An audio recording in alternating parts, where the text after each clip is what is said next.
Everybody's buying SUVs these days, even people shopping expensive luxury brands like Maserati, whose Levante behind me enters its third model year for 2019. Now, we've had a chance to drive the all-new V8 version, which comes in two separate guises here at Road America in Elkhart Lake, Wisconsin at the 2019 Midwest Automotive Media Association's Spring Rally. It's a great car, as you'd expect, with an Italian Ferrari-assembled V8 twin-turbo engine under the hood, lots and lots of power and performance, but that's actually not the only reason to Levante this thing.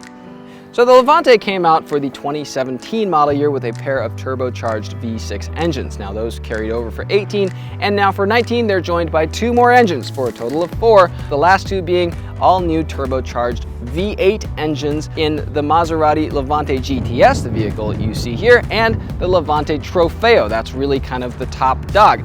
Those engines are actually the same engines. They're sort of adapted engines, Maserati says, from the Quattroporte. That's Maserati's kind of flagship luxury sedan. They've been adapted here for an all-wheel drive system. All-wheel drive, obviously, is standard across all versions of the Levante. So is an 8-speed automatic transmission.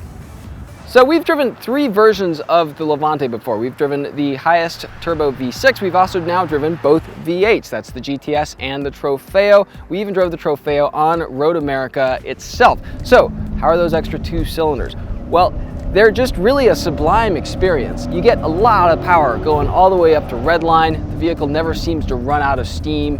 It's definitely a different character than you get from some of these larger displacement V8 engines in a lot of other SUVs. With only 3.8 liters and 2 turbochargers, you really got to get to the higher echelons of the tachometer to experience the real joy of this engine, although there is still plenty of torque down low, which is a key point versus the V6 engines, which seem a little bit peakier in terms of kind of their power spread.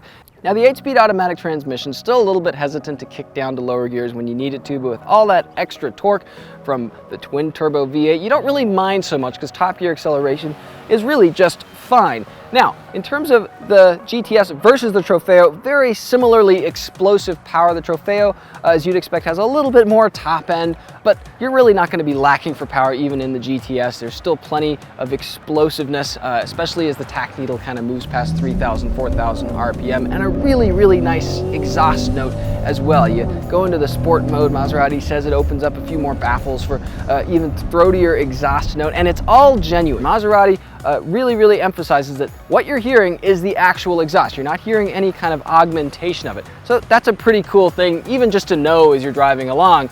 Now in terms of steering and handling, fairly limited body roll once you get kind of the adaptive shock absorbers hunkered down to their sportier setting. Now the Levante steers with a light touch, which some enthusiasts might decry because they'd wish that it had a little bit less power steering boost, but honestly it's kind of right up most SUV drivers' alleys, especially at low speeds when you really need to make a lot of 3-point turns and such, and feedback for what this is okay.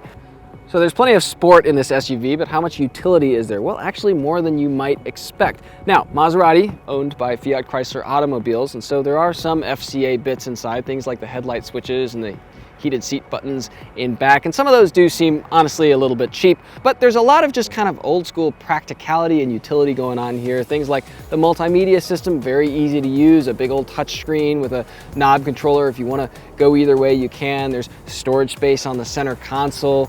There's nice big side mirrors, relatively easy to see out the front of the vehicle, comfortable seats, and a somewhat usable back seat. So I know what you're thinking. Why do I care so inordinately about utility and practicality in a 6-figure performance SUV? Well, because a lot of performance luxury SUVs just don't have a lot of practicality and utility somewhere along the way. It kind of got lost in the shuffle. And the fact that the Levante is a lot of fun to drive and still is a half-decent SUV, well, that's a feat for Maserati. If you have enough coin, maybe something worth checking out.